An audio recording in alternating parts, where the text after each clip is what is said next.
예, 요한 3서의 주제를 말하자면 진리를 위해서 협력하라는 내용입니다. 호준이 왔다. 우리 호준이 의사 박수 한번 칩시다. 예. 예, 아파가지고 군에 있다가 예, 왔습니다. 진리를 위해 협력하라는 것은 오늘날 우리 한국교회에 가장 이렇게 시급하고 긴급한 그런 이 해결해야 될 그런 과제가 있다면 바로 이 협력이라고 할 수 있습니다. 많은 교회 안에서는 목사와 장로가 반목하고 또 장로와 장로가 반목하는 일들이 일어나고 있지요. 그래서 많은 목회자들이 목회를 못하겠다고 생각하고 하게 되는 주요한 이유가 그런 반목 그리고 반대, 협력되지 않는 그런 모습들 때문일 것입니다. 또 뿐만 아니라 교회 안에서만이 아니라 교회와 단체, 교회와 선교단체의 협력 이런 것도 불가피한 것인데 오늘날 서로 또 반목하는 경향들이 있습니다. 교회와 교회, 또 교회 안에서 본다면 리더와 멤버, 리더와 리더, 또 선교단체 안에도 간사와 학생 리더, 간사와 학생 대표와의 이런 관계들이 협력적인 관계로 이제 잘 세워져 가지 않으면 그 공동체가 이제 파멸로 치달을 때가 많이 있다는 것이죠. 그래서 오늘 이 요한 3서의 배경을 우리가 한번 살펴보면 이 당시 이제 사도들이 열심히 각 지역마다 이제 복음을 전했습니다. 아마 요한은 그 에베소 지역에 열심히 복음을 전했을 것입니다. 그래서 많은 교회들이 생겨났고 또 우리 한국 초대교회가 그랬듯이 사도 한 사람이 이 자기 개척했던 모든 교회를 다 다닐 수가 없는 그런 상황이었죠. 그래서 그 생겨진 교회에는 장로를 세우고 그리고 이 많은 교회들이 이제 장로가 세워져서 그 교회를 돌보게 했습니다.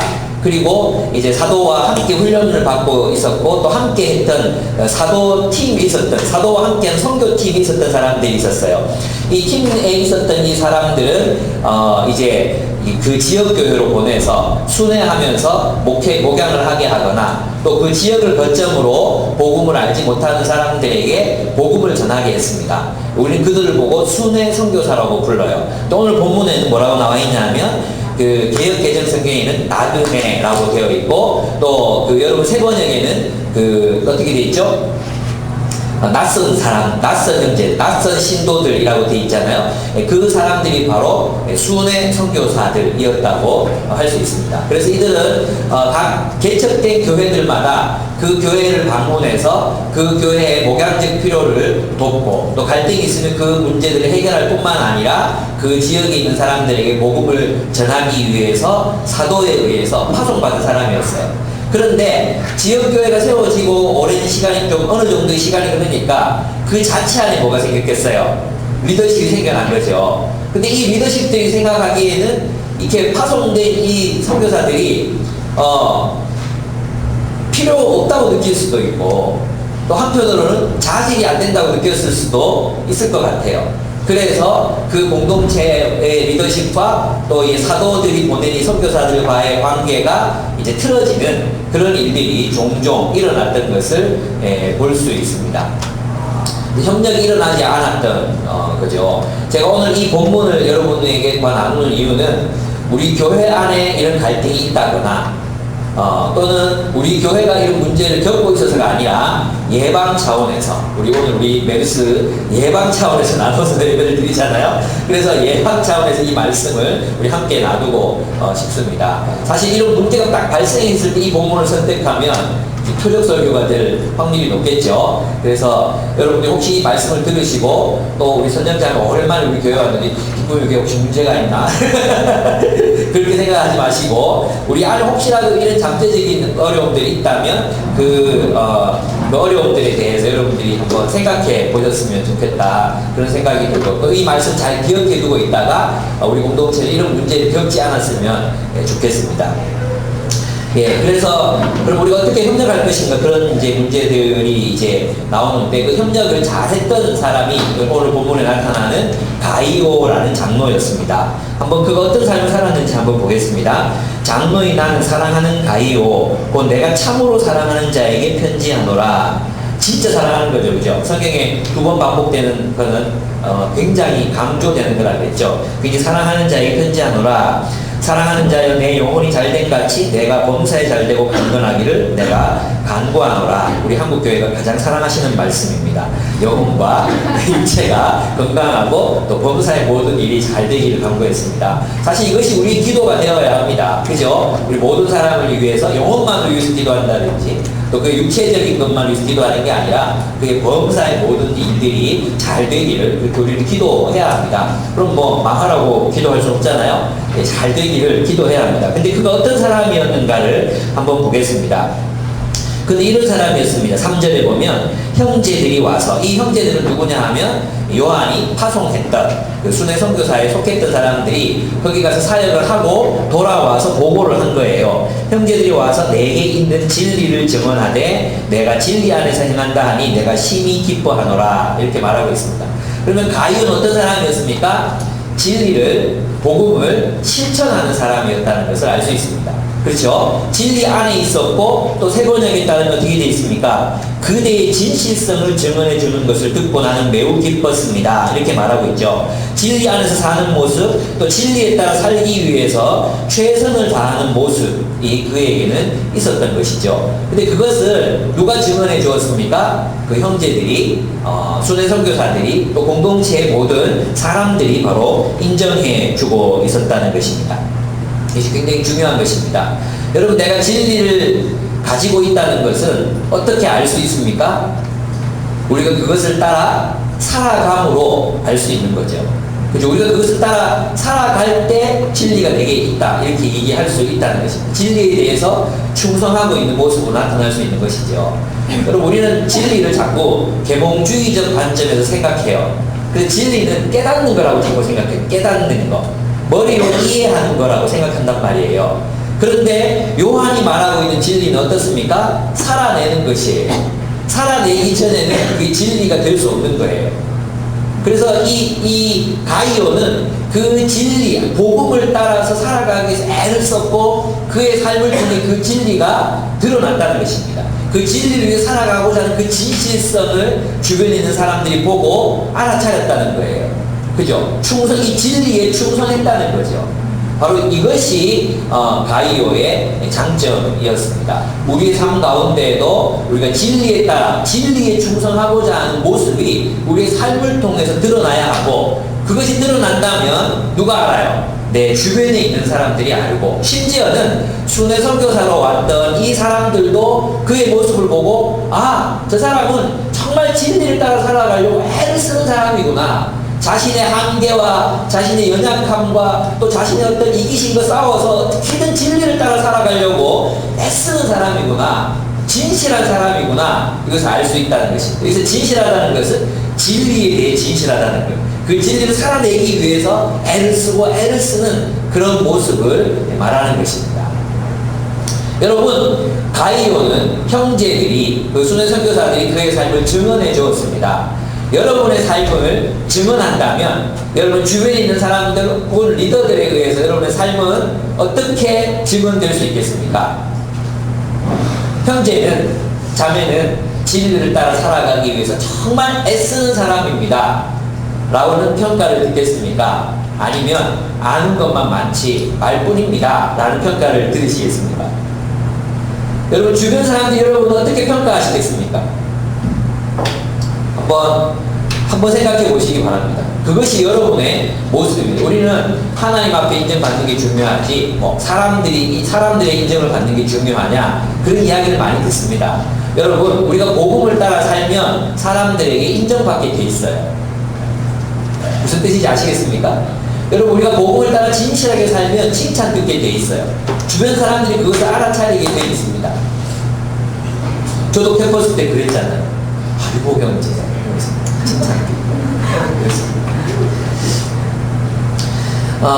여러분의 삶을 누가 칭찬하고 있습니까? 그것은 좋은 일입니다. 또 여러분의 삶을 또 여러분 정말 진실하게 복음을 따라 살고 있다면 누군가가 여러분의 삶을 인정하고 칭찬해야 돼요. 그리고 우리 신앙은 칭찬받는 신앙이어야 되는 거예요. 그런데 문제는 뭐냐 하면 우리가 칭찬과 인정 그 자체를 추구하게 될 때 우리는 어떻게 됩니까? 본문이 말하는 것처럼 디오드레베 같은 사람입니다. 여러분, 이 칭찬과 인정은 어떤 사람들이 받느냐 하면 사실 칭찬과 인정을 위해서 살아가는 사람이 아니라 복음을 위하여 신실하게 살아가는 사람들이 인정과 칭찬을 받고, 디오드레베처럼 사람들이 칭찬과 인정을 위해서 살아갔던 사람들은 사람들이 버림을 받아요. 그 대표적인 구약 사례가 누구예요? 사울이죠. 사울. 그렇습니다. 그래서 조금 더 이제 가이오 이야기를 하면 그렇습니다. 그의 삶은 사람들에게 증언을 받는 그런 삶이었습니다. 저는 여러분들이 여기 많잖아요. 여러분들 우리 IUF에서 열심히 일하는 친구들도, 저는 여러분의 간사님을 만났을 때, 그 친구, 유해, 정말 너무너무 신실해요. 진실한 사람이에요. 이런 평가를 들어야 되는 거예요. 가요? 이렇게 하면 안 되는 거예요. 누구 말이에요? 이렇게, 저는 모르겠는데, 이렇게 이러면 안 되는 거예요. 예. 또, 누군가가, 누구, 우리 간사님들 제가 많이 만나잖아요? 예, 만나서 누가 잘하고 있습니까? 이렇게 얘기할 때, 너무 멋있어. 진짜 멋진 친구야. 제가 이렇게 고백할 수 있어야 되는데, 학교에서 잘하나? 이러면 제가 반응을 한다면, 여러분들은 잘 못 살고 있는지도 모르겠습니다. 그죠? 우리가 복음을 따라서 살고 있으셔야 합니다. 그리고 칭찬 받으셔야 합니다. 그래서 장모 가이오는 요한 사도에게 기쁨이 되었다고 말합니다. 내가 심히 기뻐하노라 그랬습니다. 사실 그렇습니다. 4절에 보면 내 자녀들이 진리 안에서 살아가고 있다는 소식을 듣는 것보다 더 기쁜 일이 나에게는 없습니다 라고 말했습니다. 그렇죠. 우리 리더들의 기쁨, 또 우리 숙직이들의 기쁨, 간사님들의 기쁨, 어떤 기쁨입니까? 예, 사람들이 변화되고 있다는 이야기를 들을 때 정말 기쁘죠. 예. 우리 지난번에 여기 앞에 쭉 사람들 나와서 그 특송했잖아요. 예. 그럴 때 앉아 있는 사람들의 마음, 또 특별히 그들 사랑했던 사람들이 이렇게 마음으로 이렇게 보면, 쟤네가 저렇게 성장했구나. 정말 많이 변했구나. 이런 모습을 보는 것보다 우리를 더 기쁘게 하고 더 충만하게 하는 것은 없습니다. 여러분들 간사님들을 통해서, 숙직이들을 통해서 누가 변했어요, 누가 달라지고 있어요, 이런 이야기를 듣는 것보다 우리를 더 행복하게 하는 건 없는 것 같아요. 여러분을 담당하고 있는 리더들을 기쁘시게 할 수 있어야 돼요. 여러분의 생애가, 여러분 삶이 여러분의 영혼을 책임지고 또 여러분의 영혼을 위하여 기도하고 애쓰는 사람들에게 기쁨이 되셔야 돼요. 어떻게 기쁨이 되겠습니까? 다른 게 아니라 맛있는 거 많이 사다 주고 맨날 들어와서 말 걸고 이런 별로 안 기뻐요. 물론 기쁘기도 하지만 여러분의 삶이 변화를 동반하지 않는데 개인적인 관계 속에서 막 친밀하고 추구하잖아요. 그럼 짜증나요. 시키는 거는 좀 잘하지, 큐티나 좀 잘하지, 이런 생각이 들 때가 한두 번이에요. 한두 번. 많지는 않아요. 여러분이 계속해서 변화되어 가야 됩니다. 여러분 정말 여러분의 리더들의, 여러분의 영혼을 위해 수고하고 애쓰는 사람들의 마음을 기쁘게 드리는 방법은 여러분이 변화되어 가는 것입니다. 그 성장을 보는 것보다 기쁘게 해보세요. 우리 아이들 키우는 부모의 마음속에 아이들이 성장하고 성숙해 가는 것을 보는 것보다 기쁜 것이 없습니다. 그렇습니다. 여러분은 어떻습니까? 복음을 따라 살아가기 위해서 얼마나 애쓰고 있습니까? 그리고 여러분의 삶은 주변 사람들에게 어떻게 인정을 받고 있고, 여러분을 책임지고 있는 영적 리더들에게 여러분 어떻게 기쁨이 되고 있습니까? 여러분을 책임지고 있는 리더들에게 기쁨이 되고 있습니까? 아니면 고통이 되고 있습니까? 여러분 그 생각해 본 적 있습니까? 나는 나를 책임지고 있는 소그룹 리더 숙직이에게 나는 기쁨이 되는 사람일까? 고통스러운 사람일까? 한번 생각 안 해봤죠? 오늘 숙직이들한테 물어보세요. 제가 기쁨입니까? 고통입니까? 주저주저 하면 고통이에요. 근데 막 1초도 안 돼서 너는 기쁨이지! 이렇게 얘기하면 진짜 기쁨인 거예요. 근데 고통이에요. 여러분, 기쁨을 주는 여러분이 되시고 또 인정과 칭찬을 받는 여러분들이 되시기를 바랍니다. 그리고 이 두 번째 이제 본격적인 이야기를 하고 있는데, 그건 뭐냐 하면 5절에서 8절의 내용인데, 진리를 위해 협력하라는 것입니다. 첫 번째 문단은 우리 친절하게 이제 이렇게 적어주고 있죠. 진리 안에서 살아가라. 두 번째는 뭐냐 하면 진리를 위해 협력하라는 것입니다. 여러분, 이 가이오는 순회 선교사들을 섬김으로 복음을 위해서 협력했습니다. 어떤 사람이 복음을 위해서 협력할 수 있습니까? 심지어는 한 번도 만나본 적도 없는 사람인데 가이오는 사도가 보냈다는 이유만으로 그의 리더십을 인정해야 되는 상황이죠. 그죠? 이건 굉장히 좀 어색하고 또 받아들이기 힘든 그런 상황이에요. 예를 들어서 어떤 한 숲에 숲지기가 너무 갑작스럽게 시집을 가버렸어. 그래서 숲지기 못하게 되는 상황이, 다른 교회를 가서 못하게 되는 상황이 됐어. 그래서 그 숲에, 다른 숲에 있던 사람을 뽑아서 숲지기로 파송을 하는 거예요. 그러면 여러분들은 잘 받아들일 수 있겠습니까? 아니면 왜 내가 저 사람 말을 들어야 돼? 이렇게 생각하겠습니까? 여러분, 이건 굉장히 성숙을 필요로 하는 것이라는 거 이해되십니까? 굉장히 성숙해야지 할 수 있는 거예요. 성숙한 공동체는 그런 부분에서 그 상위 리더십이 결정하고 또 내렸던 그 결정에 대해서 가이오처럼 기쁘게 협력할 수 있는 그런 사람이 성숙한 공동체라고 할 수 있습니다. 어떻게 할 때 이런 일들이 일어날 수 있겠습니까? 이것은 거시적인 관점을 가질 때만 가능한 거예요. 거시적인 관점. 어떤 관점? 하나님 나라의 관점. 하나님 나라, 진리를 위해서, 우리가 하나님의 나라를 위해서는 이런 일이 일어날 수 있다.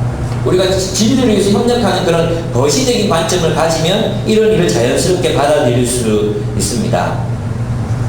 가이오는 그런 점에서 굉장히 넓은 안목을 가졌다고 할 수 있습니다. 하나님의 나라가 자기 교회만이 아니라 저렇게 온 세상을 향해 하나님의 나라가 세워져 가는데 하나님이 주신 사람들, 그 은사들을 우리가 또 이렇게 그 리더십을 우리가 수용하고 받아들여서 함께 갈 수 있구나. 이런 넓은 마음을 가졌기 때문에 이런 일들이 가능했던 것입니다.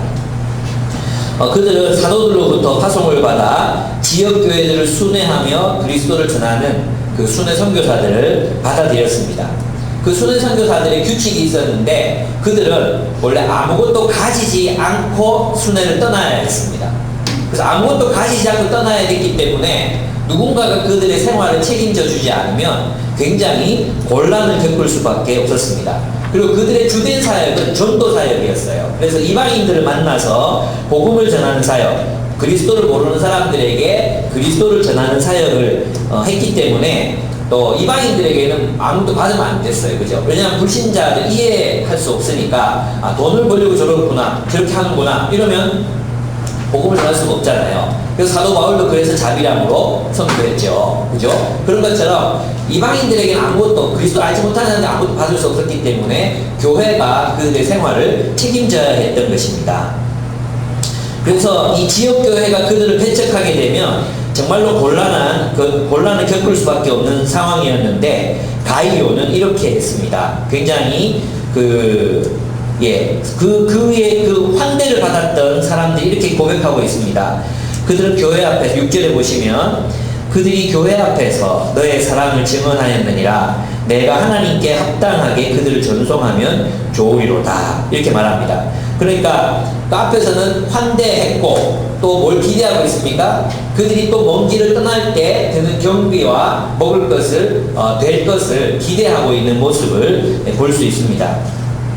아마 가이오도 그렇게 형편이 넉넉하거나 또 그 가이오의 교회 이 교회도 그렇게 형편이 넉넉한 교회가 아니었을 것입니다.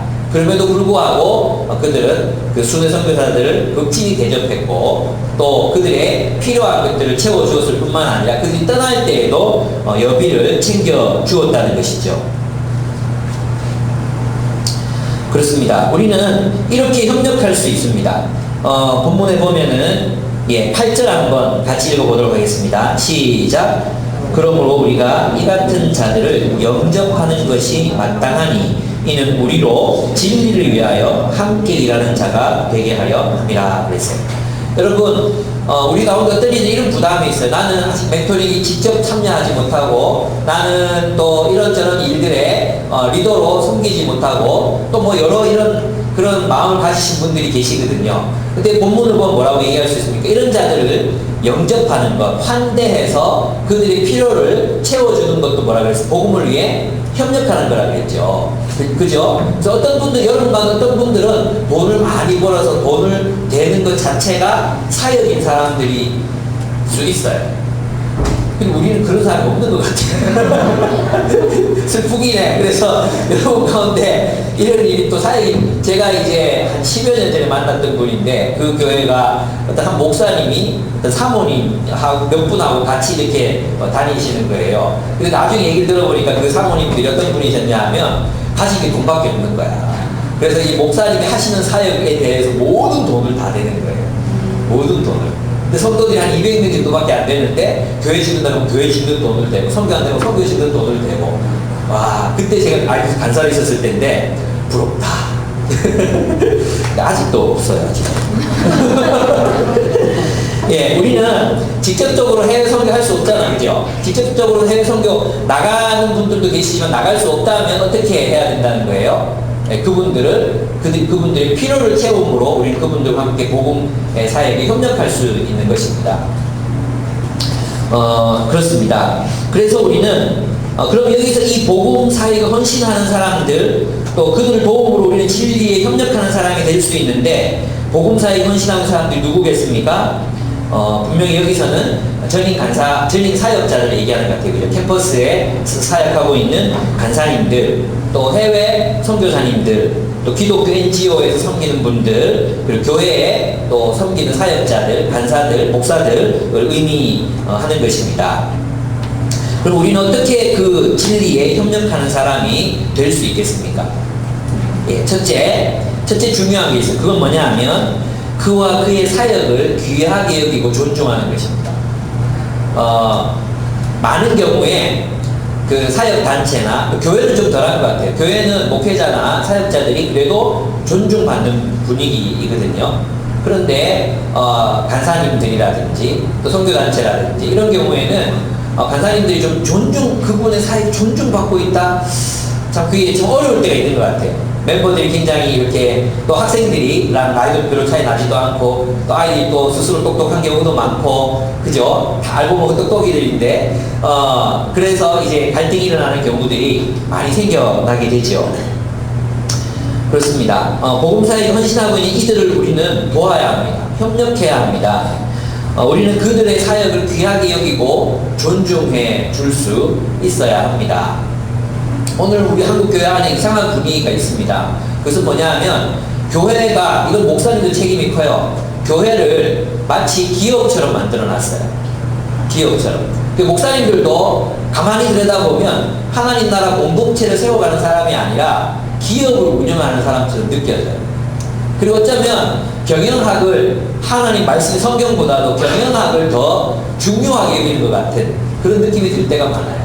왜 그러냐 하면, 많은 부목사님들이 이제 우리를 만나면 자기 가슴에 속에 있는 얘기들을 이제 털어놓게 되거든요. 그래서 목사님, 제가 목회자가 아니라 보험회사 직원 같다고, 보험회사 직원 같은 느낌이 들 때가 많다고, 하루 종일 일을 하는데 이게 뭔지 모르겠다고, 정말 내가 사역을 하고 있는 건지 회사 일을 하고 있는 건지 모르겠다고, 이렇게 고백하는 분들이 정말로 많아요.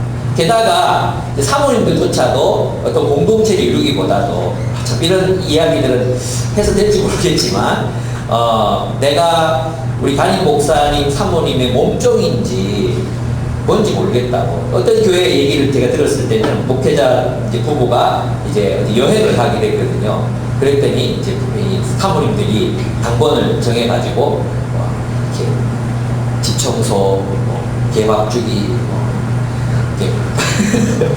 거기서 끝나면 괜찮아요. 근데 도를 지나쳐서 김장할 때도, 그래서 막 충성 경쟁을 하게 하고, 이런 일들이 교회 안에서 너무 많이 일어나고 있어요. 그러니까 그 말은 뭐냐 하면, 그 사역자들의 공동체가 정말 제일 서로를 뜨겁게 사랑하는 형제 공동체가 되어야 되잖아요. 오늘 본문에 나타나 있는 것처럼 우리 형제, 신도 이렇게 부르면서 굉장히 그 애정 어린 그런 단어들이 나오지 않습니까? 근데 오늘날 과연 우리 한국교회 사역자들의 공동체가 정말 그런 하나님 나라의 공동체가 되고 있는가? 아니면 기업체처럼, 직원처럼 다루어지고 있는가? 그러다 보니까 어떻게 해요? 담임 목사님, 부목사님들을 그렇게 직원처럼 대하다 보니까 나중에 어떻게 돼요? 교인들이 목회자 집단 자체를 직원처럼 대하는 거예요. 그래서 어떤 식으로 생각하느냐 하면, 교회가 돈 주고 고용한 사람들, 이렇게 생각해요. 실적을 못 내면 잘라버릴 수 있는 그런 사람들이라고 생각해요. 이것이 교회를 닮았습니까? 회사를 닮았습니까? 회사죠, 회사. 여러분, 그런 부분에서 이제 우리는 그 목회자들의 혹은 또 사역자들의 사역을 귀하게 여기고 존중할 수 있는 마음을 가져야 합니다.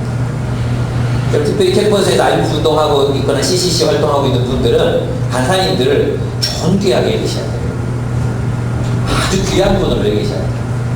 여러분, 얼마나 고생하는지 아십니까? 여러분 같은 이런 사람들 데리고 지금 청춘을 바쳐서 그 자체가 얼마나 고생스럽겠습니까? 여러분 자신을 바라봐도 그런 느낌 안 듭니까? 예? 나 같은 걸 책임진다 얼마나 이런 생각이 안 드십니까? 여러분 그분들 사역을 존중하셔야 돼요. 또 우리 캠퍼스에 숙직을 일하고 있는 친구들 뭐 월급을 받습니까? 차비를 받습니까? 여러분 만나면 밥 얻어먹고 막 그러잖아요. 그 교회에서 돈 안 줘요. 다 사비로 용돈으로 하는 거예요. 간사들이나 사역자들은 돈 받지만 이 사람들 돈도 받지도 않아요. 근데 제가 여러분 사역하는 거 보면 정말로 귀해요. 일주일에 몇 번씩이나 사람들 만나서 밥 먹이고 차 먹이고 또 말 안 듣는 거 설득하고 그것을 귀하게 여기셔야 돼요. 귀하게. 그걸 정말 소중하게 그것을 받으세요. 여러분이 그 숙제기가 자판기 커피 한 잔을 꼭 뽑을 때도 그 손이 떨리고 있는지 안 떨리고 있는지 여러분이 보셔야 돼요. 뭐 학교 식당에서 밥 한 끼 살 때도 여러분 그게 그냥 당연히 이루어지는 게 아니에요. 그것을 귀하게 이길 수 있는 마음이 여러분이 있으셔야 돼요. 우리 윤희아 간사님이 애 뱃속에 이렇게 안고 막 학교마다 돌아다니면서 여러분 만나고 원투원하고 세전을 만나잖아요. 그때 그것을 당연히 여기시면 안 돼요. 얼마나 여러분 애 뱃에서 나중에 돌아다녀봐. 진짜 그걸 소중하게 여기셔야 돼요. 여러분 뭐 집에 불러다가 라면 재신 간사님 라면 끓여주고 막 이렇게 떡볶이 해주고 그러잖아요. 그럴 때 떡볶이는 뭐야? 뭐 이런 생각 하시는 이 코로 말이 이런 놈도 있습니까? 귀하게 계셔야 돼요. 귀하게. 우리가 지금 뭐 35,000원짜리 뷔페를 먹고 있다는 마음으로 젓가락을 뜨고 국물을 마시고 이렇게 하셔야 돼요. 소중하게 계셔야 돼요. 두 번째는 뭐냐 하면 그와 그의 사역 그리고 그의 가정의 필요를 채워주셔야 합니다. 또 오늘날 이게 참 거꾸로 돼서 오늘날에는 이런 거 있죠. 오늘 사실 이제 웬만한 교회, 정말 개척하는 교회가 아니라 웬만한 교회에 다니는 목사님들은 월급을 먹고 살 만큼 받아요. 또 더 이상을 받거든요. 근데 정말 아이러니한 게 뭐냐 하면 이런 목사님들이 외부 강의를 가거나 하면 또 성도들한테 받는 것도 엄청나게 많이 있어요. 그런데 사실 없는 부목사님들이라든지 또 작은 교회를 섬기시는 분들이라든지 또 그런 분들은 사실 뭐 이게 받을 게 없거든요. 그래서 보면 강사료도 있잖아요. 큰 교회 목사님한테는 더 줘야 돼요. 사실 월급도 많이 받는데 강사료도 더 많이 드려. 부당하지 않습니까? 작은 교회 목사님이면 작게 줘도 좋다고 생각해요. 이게 정말 웃기는 하나님 나라 원칙 그게 아니 정반대인데 웃기지 않습니까? 오히려 작은 교회 목사님들 오면 더 챙겨줘야 되고 큰 교회 목사님 오면 받아도 내놓고 가야 되는 거 아닙니까? 그래서 저는 요즘 제가 IF 가잖아요. 그럼 제 마음에 금액을 정하고 가요. 이 공동체 정도 얼마 할 수 있겠구나. 그리고 제 마음에 딱 정하고 그것만 받고 나머지 돌려주고 와요. 얼마나 좋아들 하실지 몰라요. 그리고 있잖아요. 제가 가면 제가 이제 네임 밸류라든지 뭐 이렇게 올라갔잖아요. 그래가지고 다른 호텔을 자꾸 잡아주려고 호텔을 자꾸 잡아주려고 그러고 그래서 제가 미리 전화해가지고 저는 호텔에서 안 잡니다. 그 현재 간사님들 있는 자취방에서 잘 테니까 방 하나만 비워달라고 이렇게 얘기해요. 만약 제가 호텔에서 자면 이제 안 갑니다. 이렇게 얘기해요. 그러면 얼마나 좋아하시는 거예요. 이번에 기축나무 갔을 때도 오는데 자기들끼리 가서 이번에 돈이 거의 안 들었어요. 그래서 즐거워하잖아요. 그래서 내가 마음이 참 행복했어요.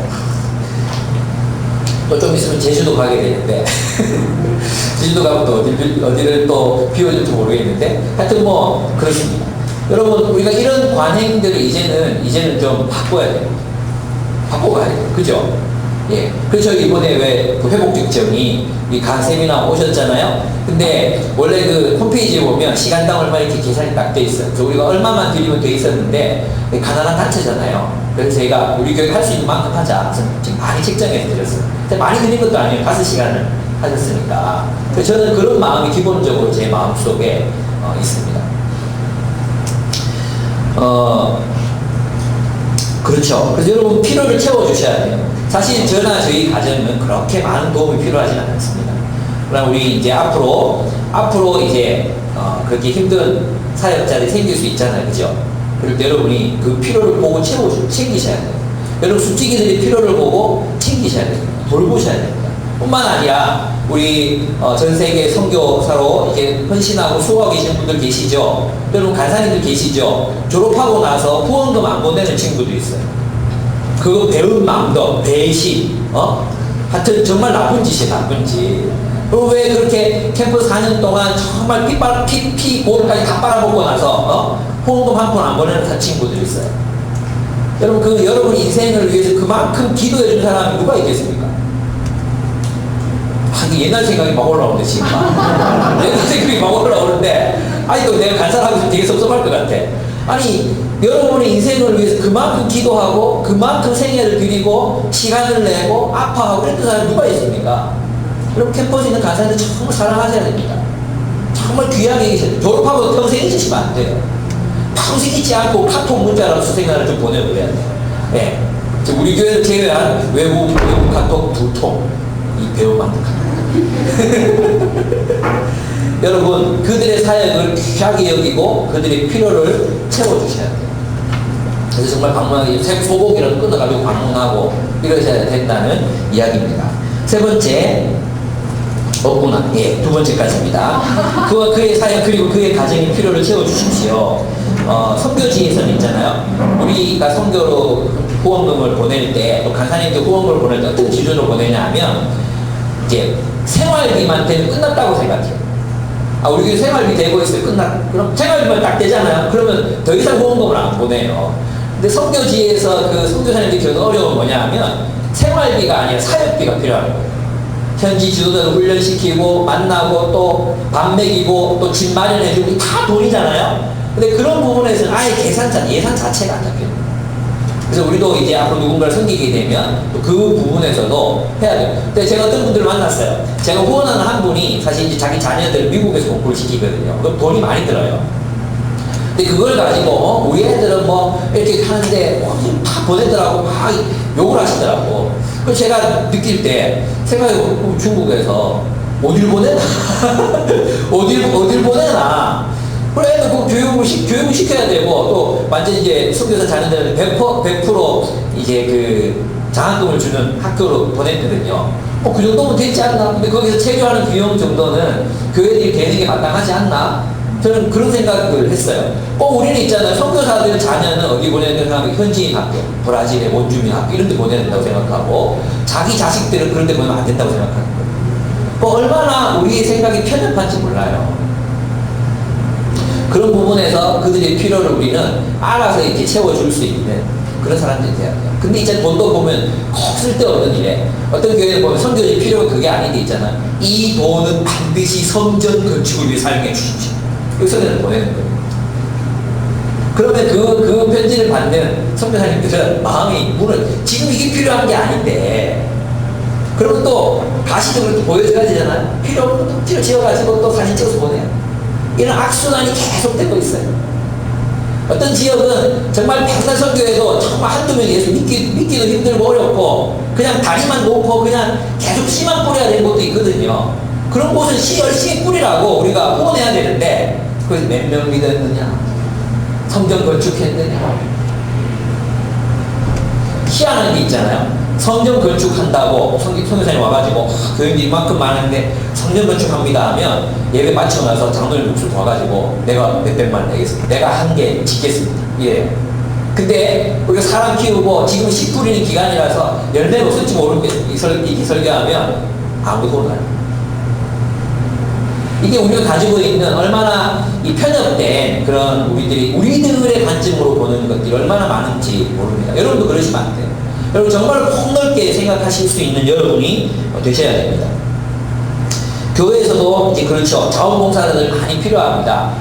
토요일 날, 또 수요일 날 아이들하고 놀아줄 사람도 필요합니다. 이때 시간 낼 수 있는 사람 필요하고요. 우리 방학 때문에 이제부터 이번 방학 때 다시 데이케어 센터를 열기로 했어요. 사역자들이 자기 부서 상관없이 이 지역 사회를 위해서 아이들 밥 먹이고 또 공부 가르치고 그렇게 하기로 했거든요. 와서 여러분 함께 축구도 해줄 사람들도 필요하고 함께 놀아줄 사람들도 필요해요. 이런 캠퍼스에서 전부 수련회 전부 8월달로 밀렸죠. 출퇴근하죠. 시간 많은 거 다 알고 있거든요. 오셔가지고 섬기고 하셔야 돼요. 7월까지 말고. 예. 그리고 여러분 대학부 아이들이 이제 수련회 갈 때 저희 교회는 아예 미리 떼놔요. 우리 방학 때마다 그런 거 모을 거예요. 뭐 대학생들 형편이 뭐 올해 괜찮아지고 내년에 더 좋아지고 이런 거 있습니까? 없어요. 대학생들 항상 춥고 배고파요. 그리고 우리 교회 대학생들 특별히 수련회도 많이 가야 돼요. 이게 내가 왜 대학부 이래 하는지 모르겠는데 이게 다 녹음해서 듣겠지. 예, 이제는 뭐 수련회 회비도 얼마나 많이 드는지 보통 10백만 원 넘어가잖아요. 그죠? 그래서 부산에서는 뭘 하느냐 하면 저쪽에 있었구나. 예. 부산에서 무슨 수련을 하느냐 하면 반띵 수련회. 그게 뭐냐면 아이들이 지금은 막 학비 내기도 바쁘고 이러니까 이제 학사들한테 돈을 걷는데 미리부터.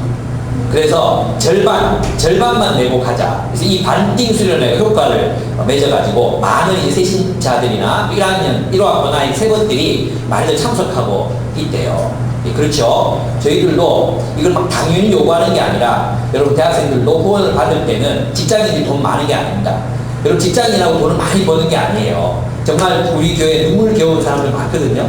그런 사람들이 억지로 이렇게 이 모금함에 넣을 때는 정말 많은 갈등과 고민 그리고 주저함을 통해서 이 내는 거거든요. 그때 여러분이 정말 감사하게 받아요. 정말 여러분 우리 감사한 마음 있죠? 예, 그 감사한 마음으로 받고 여러분이 졸업하고 나서 또 어떻게 해야 돼? 또 감사한 마음을 그걸 내야 되는 거예요. 그죠? 근데 또 이게 내는 입장이 되면 또 자식들 맨날 돈이 없어 이러면서 낸단 말이야. 지금도 다 받아갖고 다니는 거는 그런 싸가지 없는 사람들이 되면 안 됩니다. 우리 끝까지 이제 누군가의 사역을 돕는 예, 여러분 그 간사가 다 수련회에 다 이렇게 어떻게 대줄 수가 없잖아요. 다 힘을 합해야지. 그렇게 해서 우리가 또 함께 복음을 위해 협력하는 것입니다. 우리 그런 부분에서 좀 기쁨이 넘쳐났으면 좋겠습니다. 근데 이제 세 번째 이런 사람들이 이제 이 악한 삶을 본받지 말라고 얘기합니다. 이 진리를 위해 협력할 때 악한 삶을 본받지 말라는 것이죠. 그 가운데 누가 있냐 하면 이제 핵심적인 인물이 나오는데 9절에 보시면 디오드레베 이름도 약간 흉측습니다. 디오드레베가 나옵니다. 이 디오드레베가 우리를 맞아들이지 아니하니 그랬어요. 디오드레베는 으뜸되기를 좋아해서 사도의 리더십을 거부하고 있었습니다. 즉, 이렇게 구절 한번 보겠습니다. 내가 두어 자를 교회에 썼으나 그들 중에 으뜸되기를 좋아하는 디오드레베가 우리를 맞아들이지 아니하니 그랬어요. 무슨 말이냐면 사도 요한이 이제 편지를 쓴 거예요. 교회에 이 사람들이 가면 어떻게 도와주라 뭐 이런 내용이 있었겠죠. 또 교회에 요한 1서도 그렇고 2서 3서도 그렇고 내용이 뭐예요? 그 교회의 현재 문제가 되는 것들을 이제 기록해가지고 썼을 거예요. 그래서 누군가에게 보냈어요. 그래서 2통의 편지를 보냈어요. 2통의 편지를. 2통의 편지를 보냈는데 이 디오드레베가 안 받아준 거예요. 이 편지를 갖고 온 사람과 편지조차 안 받아준 거예요. 쫓아낸 거예요. 그래서 이 2편의 편지가 없어졌어요. 이 요한 3서 앞에 여러 개의 편지가 더 있었는데 그게 없어져서 무슨 내용인지는 알 수가 없어요. 그래서 그 뒤에 가보면 데메드리오 얘기가 나오거든요. 이 데메드리오가 앞에 아마도 그 앞부분에서 뭔가 첨거서라든지 추천서가 있었을 텐데 그게 사라지고 없습니다. 그 누구 때문에요? 디오드레베라는 한 인물 때문에 그런 일이 발생했습니다. 근데 이 디오드레베는 어떤 사람이었다고 말하고 있습니까? 으뜸되기를 좋아한다고 했어요. 여러분 나는 디오드레베일까요? 아닐까요? 여러분 자신에게 한번 물어보세요. 나는 디오드레베 같은 사람일까? 아닐까? 어떻게 알 수 있을까? 오늘 본문을 보면 알 수 있어요. 으뜸되기를 좋아하는 교만한 사람들의 첫 번째 특징이 뭐냐 하면 정당한 권위를 무시한다는 것입니다. 정당한 권위를 거부합니다. 그들은 요한의 편지와 편지를 전달하기 위해 파송된 사람들을 거부하고 있었습니다. 그렇다면 오늘 본문에서 정당한 권위, 우리가 순종해야 되는 그 정당한 권위는 무엇이라고 생각하십니까? 그것은 오늘 본문에 나타나 있는 것처럼 그것은 사도적 권위를 말합니다. 사도적 권위. 요한의 권위는 사도적 권위예요. 사도가 누구예요? 아포스톨. 그 대사죠, 대사. 그죠? 왕이 보낸 사람 사도죠. 그래서 이 사도적 권위를 우리는 인정하는 거예요. 그러면 오늘날 우리가 인정해야 될 권위는 오늘날 사도가 있어요, 없어요? 오늘날 사도는 없어요. 없기 때문에 우리가 사도적 권위라고 말하는 것은 성경의 권위, 특별히 신약의 권위를 말하는 것입니다. 그것은 그 리더가 성경을 가지고 말하고 성경을 제대로 가르치고 성경을 온전히 해석해서 성경적 목회를 하고 있으면, 성경적 사역을 하고 있으면 어떻게 하라는 것입니까? 받아들이라는 것입니다. 그것을 수용하라는 것입니다. 여러분의 간사님들이, 또 여러분의 목사님이, 또 여러분의 지도자가, 여러분 소그룹 리더가 성경적이라면 그것에 대해서 알겠습니다 하고 네, 순종할 수 있어야 한다는 것입니다. 그래서 여러분, 만약 내가 으뜸되기를 좋아하는 교만한 사람이라면 우리는 그 정당한 권위조차도 거부할 것입니다. 정당한 권위조차도. 그러나 만약 여러분의 지도자가 성경을 벗어났다면 거부하셔야 합니다. 근데 우리 한국교회 문제는 뭐냐 하면 성경대로 가르치고 성경대로 선포하면 몰아내려고 하고, 성경이 아닌 다른 것들로 세상적인 가르침으로 가르치면 환영한다는 거예요. 이게 참 웃기는 일들이 이제 한국교회 안에서 일어나고 있습니다. 여러분, 그래서 여러분이 정말 진짜 지도자, 성경적 지도자를 여러분이 세워주고 싶으면 목회자가 성경을 가지고 말할 때는 그것이 내 자존심이 상하고 마음이 나쁘고 나빠지고 불쾌해진다 하더라도 예, 알겠습니다. 내 안에서 일어나는 교만한 마음과 또 거부하는 마음을 굴복시킬 수도 있어야 합니다. 또 두 번째 이 사람들의 특징은 뭐냐 하면 리더에 대한 말을 지어내서 퍼뜨립니다. 여기 본문에 보면 10절 한번 보겠습니다. 그러므로 내가 가면 그 행한 일을 잊지 아니하리라. 그가 악한 말로 우리를 비방하고도, 그렇죠, 악한 말로 우리를 비방한다 그랬어요. 그래서 두 번째는 리더에 대한 말을 지어내어 퍼뜨리는 것입니다. 10절에 보면 그는 악한 말로 우리를 헐뜯고 있습니다. 그래서 있잖아요, 이 디오드레베 같은 사람이 주로 하는 이야기가 뭐냐 하면 리더가 잘못된 방향으로 가고 있다. 우리 공동체는 지금 틀린 방향으로 가고 있다. 이것은 간사의 책임이다. 이거예요. 또 주로 하는 얘기가 뭡니까? 리더의 결정이 틀렸다. 내 생각이 더 옳다. 그리고 또 이런 사람들의 특징이 뭐냐면 주로 하는 얘기가 이런 이야기입니다. 리더가 우리 말 들어주지 않는다. 독단적이다. 이거 많이 들어보셨죠? 여러분, 이런 사람들의 특징이야말로, 이런 사람들은 내 경험으로, 또 많은 목회자들의 경험으로 어떤 사람들이냐 하면 자기 마음대로 하고 싶어 하는 사람들이에요. 사실 이제 회의를 해보면 아무래도 간사님이나 목회자가 경험이 더 많잖아요. 틀릴 때도 있지만 경험이 더 많거든요. 그래서 또 설득력도 더 있고, 이러다 보니까 회의를 하다 보면 간사님의 의견을 따르는 사람들이 더 많아지는 상황이 많을 수밖에 없죠. 그죠? 그렇게 되면 이제 그러면 어쨌든 한 표니까, 어쨌든 경험이 더 들어가서 한 표가 됐으니까 이렇게 쭉 돌아가서 이제 결정을 하잖아요. 그러면 이 반대 의견을 주로 내고 또 리더에 대해서 반대했던 사람들의 특징이 뭐냐 하면 이거예요. 니들이 생각할 줄 모른다. 주로 하는 얘기가 니들은 지금 간사님한테 세뇌당하고 있는 거야, 이 등신들아. 이러면서 모임을 거부하거나 모임에 나오지 않거나 리더를 거부합니다. 이것을 보고 성경은 뭐라고 얘기해요? 악하다라고 판단합니다. 악하다라고 판단합니다. 그런데 있잖아요, 이런 사람일수록 리더가 되잖아요. 특징이 뭔지 아십니까? 독재자. 희한해요. 이런 사람일수록 독재합니다. 여러분, 우리 한국 사회에서도 저는 운동권을 다 비판하는 게 아니라 운동권이 막 안티하잖아요. 근데 운동권이 총학생회를 장악했을 때 어떤 일이 일어나는지 아십니까? 반대 세력은 살아남을 수가 없습니다. 희한하죠. 우리 마음에 혹시라도 내게 이런 마음이 있는지. 그럼 내가 맞으면 누가 틀려야 돼요? 리더가 틀려야 되는 거죠. 그래서 여러분이 만약 여러분 숙직에 대해서 어떤 불만이 있어. 그죠? 그럼 어떻게 해야 돼? 찾아가서 숙직이니 이건 좀 아닌 것 같아요. 이렇게 얘기할 수 있어야 돼. 그리고 만약 그것이 개인적인 불만이 그렇게 풀면 되고 공동체 정책에 대한 거라면 어떻게 해야 돼? 리더 모임에서 정식으로 의견을 제출해. 정식으로 의견을 제출하고 또 설득해야 돼. 최대한 여러분의 의견을 설득해야 돼요.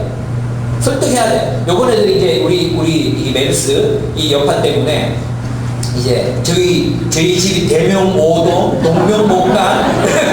동명목간 바로 옆에 있거든요. 그리고 우리 그분이 대각선은 30m쯤 대각선 그 집에 살아요.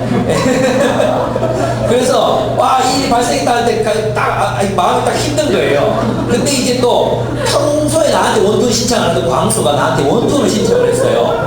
그래가지고 이게 무슨 일이가 대구대까지 또 막 그날 또 차도 없어가지고 이 롯데마트 유라역에 내려가지고 차는 또 공원에 세워놨었거든요. 그거를 타고 광수를 만나러 대구대로 가야 되는데 솔직히 마음에 오늘 가지 말까 마음이 있었어요. 근데 기다리고 있다는 말에 그 20분 되는 거리를 막 뛰어가지고 개인간 사람이 열쇠 받아가지고 막 뛰어가가지고 막 억지로 차를 타고 갔어요. 이제 마스크를 끼고 왔더라고. 뭐냐고 마스크 끼고 얘기하는데 마스크를 벗고 막 얘기를 하는 거야. 그래서 찝찝하지만 이게 끝나고 돌아와서 그날 숙직이 모임이 있었거든요.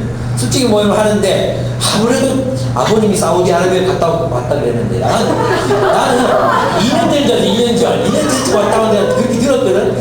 그래가지고 그래도 마음이 좀 의심이 가는 거예요. 그래서 광수야, 아빠 사우디아라비아 어때 갔다 왔어? 5월 초에 갔다 왔다. 5월 초에 그 메르스 들어올 때 아니야. 그래가지고 큰일 났다. 내가 그 얘기를 하니까 또 숙직이도 이제 마스크 사오래. 마스크 사고 끼고 전부 다 끼고 이제 숙직이 회의를 했어요. 그랬더니 또 조금 있다가 4월 초에 들어오셨다. 그거 좀 안심이 되더라고. 그리고 거기서 다 검진 받고 오셨고 다른 데 갔다 오셨기 때문에 상관이 없다. 이래가지고 이제 안심을 하기는 했지만 그래서 이제 메르스 회의를 쭉 전체 숙직이 모임에서 회의를 했어요. 근데 이제 거기서 저는 예배 드려도 된다. 이렇게 지금 제 미생물학 제공했잖아요. 그래서 이 특징을 보니까 별로 전염성이 강력하긴 하지만 밀접 접촉자가 아니면 이게 전염될 것 같지가 않더라고요. 그래서 저는 그냥 예배 드리자 이쪽이었어요. 근데 우리 교회에 또 특별히 염려와 이런 분들이 있어요. 몇 분이 얘기하시는 거예요. 이게 아니다. 이게 초창기이기 때문에 추이를 보고 결정해야 된다. 그래서 처음에는 그게 전혀 동의가 안 되더라고요. 그래서 한 바퀴 돌았는데 점점점 이제 걱정하는 사람들의 문자가 이제 올라오는 거예요. 이렇다면 좀 다르게 생각해봐야겠다. 이게 사실 어떻게 되냐면 한 3분의 2 정도는 그냥 예배 드리자였고 3분의 1 정도가 이제 염려가 된다는 것이었어요. 근데 제 마음에 어떤 생각이 들었냐면 이 부분은 귀담아 들어야 되는 것이다. 이게 염려가 많은 사람들이 마음이 오히려 더 이렇게 약한 사람들인데 우리가 이 사람들을 배려하지 않고 예배를 드리는 것은 옳지 않겠다. 그런 확신이 들었어요. 그래서 제가 한 바퀴 더 돌자 얘기했을 때 사람들이 대부분 만약 그렇다면 우리가 같이 좀 그 사람들의 염려를 우리가 수용하는 게 좋겠다. 그래서 만장일치로 이번 예배를 다 나눠서 드리게 됐거든요. 그때 또 합해가지고 또 이렇게 같이 드리고 있었죠. 또 와가지고 같이 예배 드리고 있어요. 제가 지금 말씀드리고 싶은 건 뭐냐 하면 이런 것입니다. 내 생각만 옳다고 우리는 생각할 수 있다는 거예요. 내 생각만 옳다. 내 생각이 옳다. 그러니까 내 생각이 옳으니까 넌 틀렸다. 이렇게 말하고 싶은 유혹들이 우리 마음에 늘 있다는 것입니다. 또 우리는 항상 뭘 배워야 되느냐 하면 제3의 의견이 있다는 거예요. 제3의 의견. 그죠? 이것을 이제 뭐라고 얘기합니까? 우리 누구죠? 스티븐 코비 같은 사람은 윈윈 할 수 있다. 윈윈. 제3의 생각이 있을 수 있다. 우리 항상 이것을 기억해야 돼요. 우리는 자꾸 승패의 패러다임에 사로잡혀요. 그래서 내 생각을 받아들이지 않으면 내가 진 거고 내 생각을 공동체가 받아들이면 내가 이긴 거라고 자꾸 생각을 하는 거예요. 근데 알고 보면 모든 사람의 의견이 가지고 있는 장점들이 있어요. 그것을 받아들여서 우리 제3의 의견을 만들어낼 수 있는 성숙한 공동체가 돼야 돼요. 이게 안 되면 우리는 항상 싸울 수밖에 없어요. 우리 대구 지역에도 있잖아요. 공동체마다 특징이 있거든요. 특징이 있는데 어떤 공동체에서는 담당했던 간사님이 리더들과의 갈등 때문에 늘 그만두게 되는 학교가 있어요. 저는 그것이 학생들에게 문제가 있다고 생각해요. 왜냐하면 제가 그 학교를 담당했던 간사님들의 면면을 보면 그 사람들이 나쁜 사람이거나 악한 사람이거나 학생들 등쳐먹는 사람들이거나 사기꾼이거나 또는 뭐 삶이 문란하거나 그런 사람이 한 명도 없었어요. 그런데도 계속해서 그런 같은 문제가 일어나는 거예요. 그러면서 그 학생들을 만나보면 늘 똑같은 얘기예요. 뭐냐 하면 간사님과 생각이 같지 않다. 생각이 다르다. 왜 항상 그런 일이 반복돼야 될까요? 저는 그것이 우리의 교만함으로부터 나온 것은 아닌지 정말 잘 생각해 봐야 됩니다. 여러분, 의견을 나눠줄 수밖에 없고 한쪽으로 결정될 수밖에 없어요. 안 그렇습니까? 의견을 나눠줄 수밖에 없어요. 근데 어떻게로도 결정을 하면 어떤 사람들은 항상 불만 세력이 생깁니다. 그럴 때 성숙한 공동체라면 공동체가 함께 결정했다면 예스. 내가 충분히 내 이야기의 입장을 전달했음에도 불구하고 못 알아들었어. 그럼 답답하지. 그러면 여러분이 길게 봐야 돼요. 길게. 그래 한번 해봐. 해보는 거예요. 해보고 나서 나중에 네 말이 맞았어. 이렇게 될 때 여러분이 신뢰를 얻는 거예요. 근데 내 의견을 들어주지 않았다고 해서 내가 난 싫어. 이 공동체 싫어. 떠나. 그리고 반대해. 그러면 여러분에게도 이익이 없고 하나님 나라 전체로 봐도 아무 이익이 없어요. 사실 이렇게 결정하나 저렇게 결정하나 크게 차이 나지 않는 경우가 대부분이에요. 여러분 머리에서 뭐 좋은 게 나오겠고 내 머리에서 뭐 선한 게 나오겠습니까? 그죠? 어떻게든 결정해서 일이 이루어지면 감사한 거지. 하나님이 하신 거지 우리가 한 게 아니잖아요. 그죠? 좀 생각해보면 제가 캠퍼스 할 때 막 350명, 400명 막 가까이 육박하고 막 그럴 때 뭐가 탁월한 전략이 있고 막 정말 막 어마무시한 막 지혜로운 어떤 이런 게 있어서 된 게 아니에요. 그냥 막 열심히 한 거죠. 어떻게 열심히 한 거예요. 그 열심히 따라 하는 모습 보고 또 사람들이 따라주고 했기 때문에 되는 거지. 그게 이게 옳고 저게 옳고 맨날 싸우다가 일어나는 결과가 뭡니까? 공동체는 공동체대로 무너지고 리더십은 리더십대로 무너지고 상처받고 떠나고 그렇게 되지 않습니까? 그렇습니다. 우리는 항상 그렇게 생각해야 합니다. 예, 여러분 여기 본문에 보면 이런 이야기가 나옵니다. 11절에 보시면 사랑하는 자여 악한 것을 본받지 말고 선한 것을 본받으라. 선을 행하는 자는 하나님께 속하고 악을 행하는 자는 하나님을 배우지 못하여야 된다고 했습니다. 그러면 이 본문에서 말하는 악이 뭐예요? 디오드레드가 했던 것처럼 으뜸되기를 원하는 마음, 으뜸되기를 원하는 시도, 그거였죠. 그게 악한 거였어. 근데 그의 삶이 그렇게 될 수밖에 없는 이유가 뭐예요? 자신의 공동체를 뭐 했다는 거죠? 사유화했다는 사유화했다는 거예요. 여러분 많은 공동체가 어려워지는 부분들이 바로 이 부분이에요. 이 공동체 내 거야. 내가 일으켰어. 이 교회 기둥 저거 내가 헌금해가지고 지금 한 거야. 이 교회 이거 벽돌 보이나? 이 대리석 벽돌 이거 보이나 이거? 이거 내가 다 짊어지고 이거 내가 다 갖다 붙인 거야. 이렇게 되는 순간 교회는 망하는 거예요. 그래서 저도 항상 기도하는 게 그래요. 여러분 이제 저희 교회가 리더십을 점점 이양하고 공동체를 세워가야 되는 시기가 다가오고 있어요. 저는 한번 물려줘봐서 알아요. 저는 한번 물려줘보면 처음에는 그래요. 물려주기 전에는 사람이 전부 걱정, 간사님 없이 되겠습니까? 간사님 떠나시면 안 됩니다. 막 이래요. 있잖아요. 물려주고 딱 3개월도 되지 못해서 저의 존재는 완전히 지워져요. 진짜예요. 저도 깜짝 놀랐어요. 이렇게 쉽게. 그리고 새롭게 세워진 리더를 향해 사람들이 똘똘 뭉치게, 그게 사람이에요. 어쩔 수 없는 거예요. 저는 그 과정이 어떻게 일어나고 진행되는지를 잘 알고 있어요. 몇 번이나 저는 그렇게 리더십을 이양해 봤고, 또 거기서 저는 제가 문제를 일으키고 나온 적이 한 번도 없었어요. 조용히 잘 사라져 준. 내가 생각해 내가 너무 기특하다 지금 생각해. 그렇습니다. 그럴 때 이 교회가 내 거다 생각하면 못 내는 거죠. 그래서 많은 원로 목사님들이 이제 그렇게 막 뭘 은퇴해놓고 또 간섭하고 지금 우리 한국교회 지금 다 그 문제 다 있잖아요. 김진호 목사님 둘의 교회 김진호 떠나놓고는 또 영향력 미친다고 또 갈등이 일어나고 싸우고 이번 무슨 교회 무슨 기념일을 오지 마라, 오라, 싸워. 또 우리가 알고 있는 대부분에 있는 어떤 교회들, 대부분의 교회들이 그런 문제들로 갈라지고 싸우고 있습니다. 여러분 공동체도 마찬가지예요. 이럴 수도 있어요, 그죠? 저는 우리 교회가 참 성숙했다고 생각해요. 우리 직장인 숲이 정말 많은 숲지기들이 열심히 노력해서 숲이 많이 성장했어요. 그죠? 많이 성장했는데 제가 어떻게 했습니까? 멘토링을 위해서 숲을 썩자 그랬어요. 멘토링을 위해서 숲을 썩었어요. 섞으면 자기가 막 열심히 사역해가지고 10명도 안 되고 8명도 안 되고 이랬던 그룹이 막 30명이 되고 막 늘어났는데 썩자. 그럼 그동안 내가 했던 게 다 뭐가 되지? 그런 인간적인 마음이 들 수 있거든. 그렇지 않겠습니까? 또 우리 수찬이 숲 떠나자는 청소년 숲을 향해서 떠나자는 수찬이 숲 5명 떠납니다. 청소년 사역하러 떠납니다. 여기 다 직장인 그룹 비슷하게 돼가지고 떠나기 결정했는데 이럴 때 제가 수찬이를 존경하게 됐어요. 네. 정말 섭섭해야 돼요. 우리 수찬이 알죠? 얼마나 마음에 섭섭함이 많고 우리 알잖아요.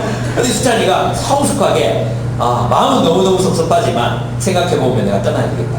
그리고 같이 떠나거든. 청소년 사회 같이 할 거거든. 이렇게 성숙함이거든. 내가 그동안 쌓아놓은 건데 이렇게 생각하면 못하잖아. 그러나 공동체 전체를 바라보면 하나님 나라를 바라보면 충분히 할 수 있거든. 우리가 같이 하잖아요. 같이. 그래서 내가 내 사역하는 게 아니거든요. 내가 내 부서 사역, 내 사역을 하는 게 아니라 우리가 함께 하나님 나라를 이루어 가거든요. 그런 마음이 우리에게 없으면 우리는 항상 섭섭할 수밖에 없어. 내가 키운 애들인데, 내가 키운 사람들인데, 내가 저기 보내야 돼? 이렇게 막 아깝거든요. 그렇게 되면 이제 안 되는 거죠. 우리 간사 모임에서 이제 하는데 방학 동안에 이 아이들 우리 어떻게 아우르치 하려고 막 애를 쓰고 있거든요. 어떻게 이 아이를 만날까? 이렇게 하는데 우리 청소년들은 공부가 최고다. 어떻게든 많이 불러 모아가지고 공부시켜야 된다. 개인 선생님 제안을 하셨어요. 근데 여러분 간사님이 옆에 있다가 제가 주일은 우리 초등 사역하지만 주중에는 자기는 은사가 여기 있는 사람을 막 끌고 오는 게 은사라서 청소년 사역이랑 뭐든지 할 때 같이 데리고 와서 같이 사역하다가 각기 나눠 사역하면 안 되겠냐. 저는 깜짝 놀랐어요. 바로 그거거든요. 그거. 여러분 우리가 그런 부분에서 성숙한 마음, 하나님 나라의 그 거시적인 그런 관점에서 우리 자신을 바라보고 가야 합니다. 예, 그건 저도 마찬가지예요. 여러분, 제가 우리 교회에서 늘 이런 위치에서 사역하지 않아요. 저도 때가 되면 내가 가진 것들 내려놓아야 될 때가 있고, 또 위임해야 될 때가 있고, 떠나야 될 때가 있습니다. 조만간 아닙니다. 오랜 시간을 같이 있을 겁니다. 어쨌든 그런 시기가 올 겁니다. 여러분 다 마찬가지입니다. 그런 부분에서 우리 마음속에 그런 넓은 관점, 하나님 나라의 관점, 그것을 가지고 우리가 함께 살았으면 좋겠습니다. 그게 있으면 좀 서운함이 덜해요.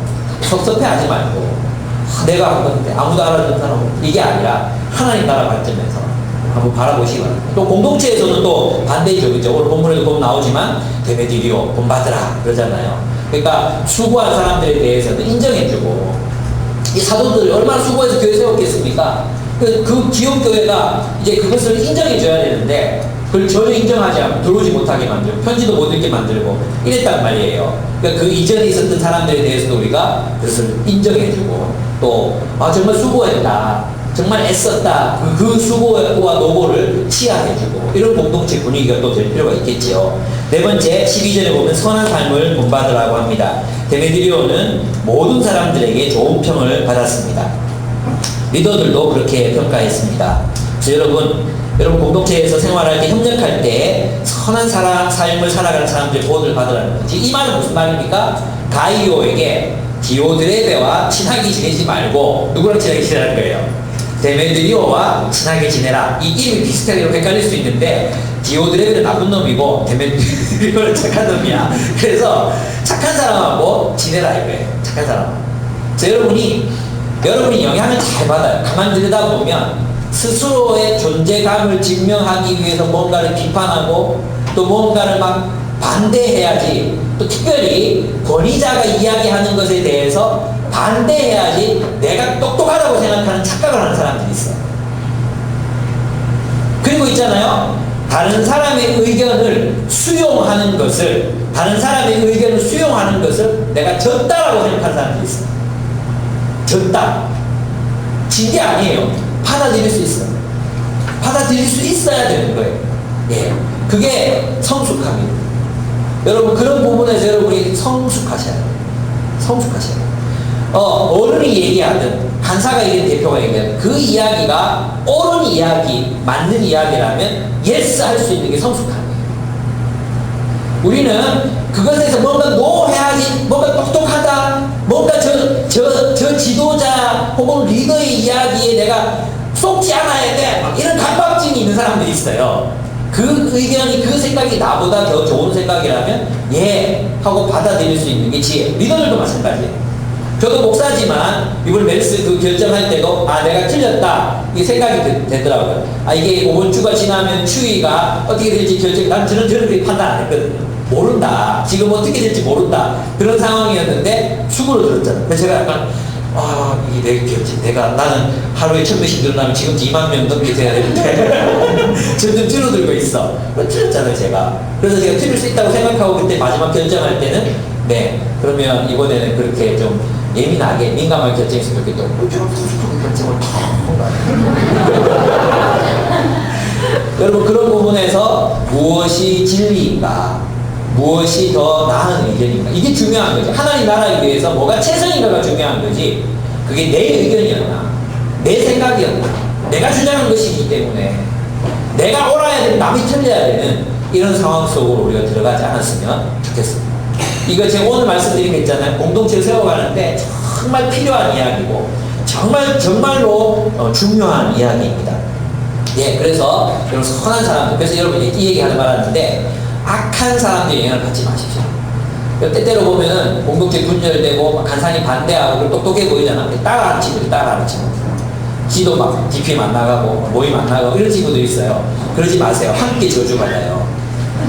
진짜예요. 함께 저주받아요. 여러분, 그 모세 알죠? 모세 반대하다가 어떻게 했어요? 땅이 그들을 삼켰어요.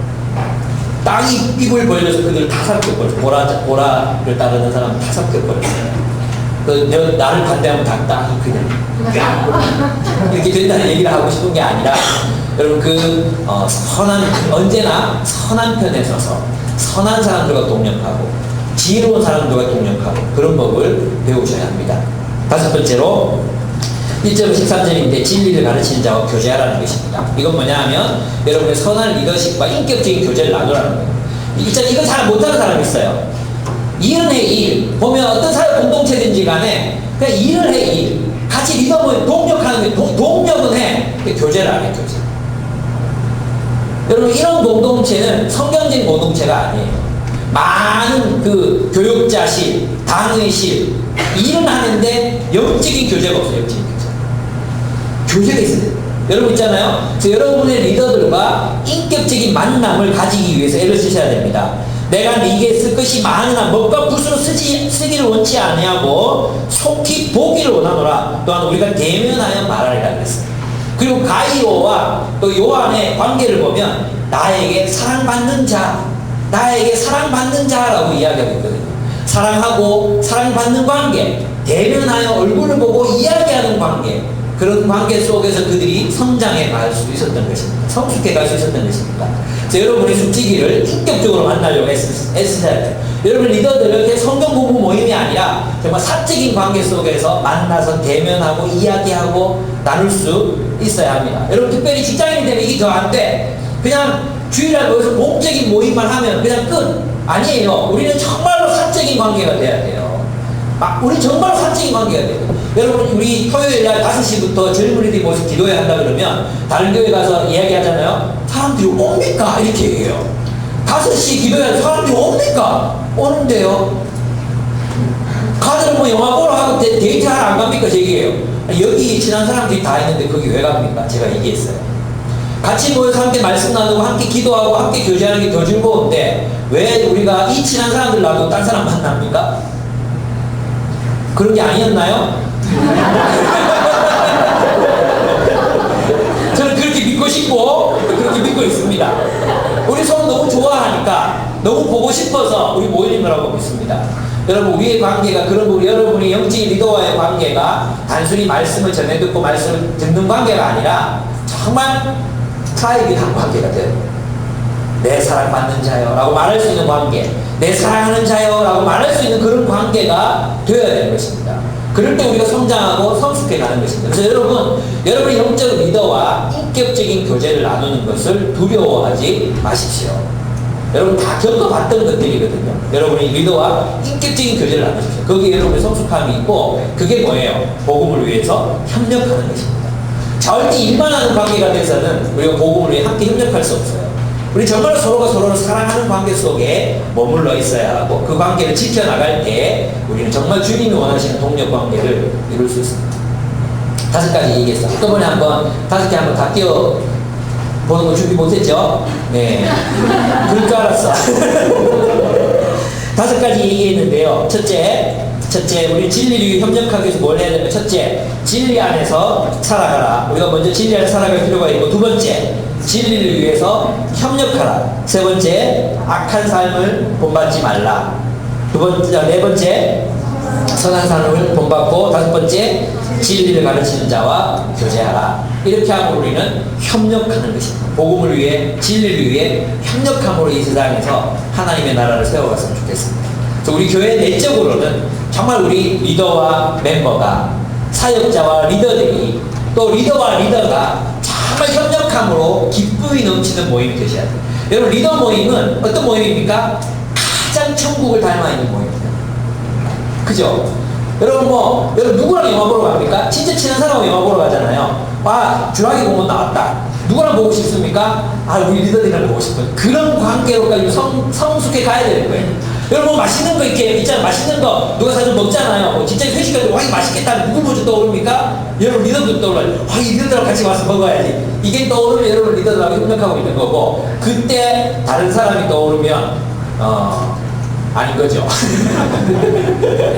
여러분, 그 리더들과 함께 그런 협력의 관계, 사랑의 관계, 그런 관계들을 여러분 세워가시고 만들어 가시기 바랍니다. 또 우리 교회도 마찬가지로 우리 다른 단체들, 선교단체 IMF, 또 해외 선교단체들 협력해서 선을 이루고 협력해서 하나님 나라를 세워가는 그런 교회, 넓은 관점에서, 하나님 나라 관점에서 생각하고 결정 내릴 수 있는 성숙한 교회가 되기를 축복합니다. 아멘. 네, 우리 함께 기도하겠습니다. 우리 안에 그 뜸대기를 좋아하는 마음이 혹시 나에게 있는지 돌아보았으면 좋겠습니다. 여러분, 우리가 칭찬 듣고 인정받는 삶을 추구하면 우리 마음에 그런 게 있거든요. 인정받고 칭찬받기 위해서 살면 우리는 버림받습니다. 그러나 우리가 복음을 위해서 살아갈 때 정말 우리 자신을 내려놓고 복음 그 자체를 위해서 사람들이 나를 인정해 주든 복음 자체를 위해 살아갈 때는 인정받고 칭찬받게 되어 있습니다.